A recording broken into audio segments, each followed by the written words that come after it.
People have very high standards in how they want their work life to be. And I said, look, if you can get your work life to be where you enjoy half of it, that is amazing. Because very few people ever achieve that. Because the truth is, everything comes with overhead. That's reality. Everything comes with pieces that you don't like.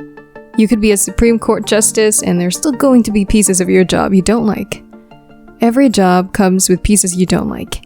And we need to say that's part of it. You have to figure out how to set up your life in such a way that you can minimize the things. And I find people don't dislike hard work. What people dislike and what is being out of control, like they can't control their life, they can't control their environment. This happens to me when I get overscheduled. I hate being overscheduled. I want some time to be able to think and free myself. We all have the same amount of time in the world. Nobody has more time than anybody else. And when you become a very successful person, one of the things you start to get overscheduled. So a young person starting their career, I think there are probably a lot of things. Some of them are very well known and people have heard them many times. They're still true. One of those that you should always focus on, a young person should find something that they're passionate about to do, and that's not going to surprise anyone. It's a clear thing to do. It's very hard. If you don't love your work, you're never going to be great at it. The other thing I would suggest to any young person, even before they start their career, is to really think about their choices, because I find young people, and when I was young, I made this mistake too. You can get very fixed on your gifts. So everybody has gifts. You know you have gifts and you have things that you didn't get gifted. Maybe you're extremely beautiful. Maybe you're extremely good at mathematics. Maybe there are a lot of things that you can be given. But those things can confuse you because they're not the things that construct your life. It's your choices that construct your life, not your gifts. You can celebrate your gifts, be proud of them, be happy of them. Actually, don't be proud of them and be celebratory of them. But you can't be proud because they're gifts. They were given to you. You didn't earn them. You can only be proud of the things you earn. And so as I got older, I started to realize I wasn't proud of my gifts. I was always good at school. School was always easy for me.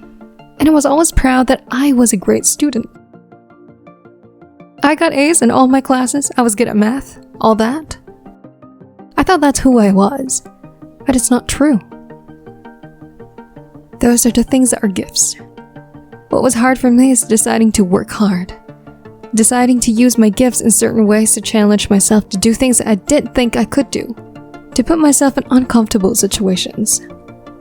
We all get, I would say to a young person, you can choose a life of ease and comfort, or you can choose a life of service and adventure. Which one of those? When you're 90 years old, are you going to be more proud of? My advice would be the same for any kind of entrepreneur, and that is make sure that you are focused on something you're passionate about. So if you look at the early internet companies, they were started and focused on doing something that they thought was very interesting long before the internet was fashionable in any way. You know, we're currently an underdog once again. We've been in business for 6 years, and there was exactly 1 year where we were not the underdog, and that was 1999. I like the underdog years because it makes, I like it when all the people we hired, their parents told them they were crazy. Like that was a good era. Fortunately, it's back. In 1999, all the parents were like, giving their brothers and sisters high fives. My son is working at Amazon.com. So that's you can't follow the fashion when you're trying to do a startup company, or I think really anything in life. But you have to. As an entrepreneur, if you're going to build a company, pick something you think is interesting, that has the intersection of genuinely creating real customer value. And then just stay right there and let the wave catch you. Whatever it is that you want to do, there's going to be risk in your life, and risk is a necessary component to progress. You can make any pioneering movements in the world of any kind, whether they be the geographical physical exploration, that I've just been talking about, or whether it be a more cerebral exploration of a scientific field.